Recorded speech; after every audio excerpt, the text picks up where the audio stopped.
የአማራ ሚሊሻ ታሪክ ከ30 ዓመት በላይ የሚዘልቅ ጥልቅ ሀገራዊ ስር ያለው ነው።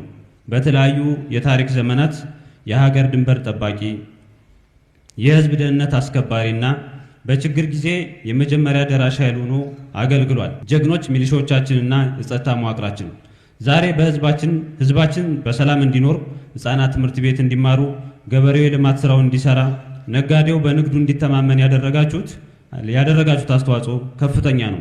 በገጠርም ይሁን በከተማ ለህዝብ ደህንነት ያደረጋችሁትና እየከፈላችሁት መስዋዕትነት በታሪክ ተመዝግቦ ይኖራል። ለዚህም የአማራ ህዝብና መንግስት ልዩ ክብርና ምስጋና ያቀርብላችኋል።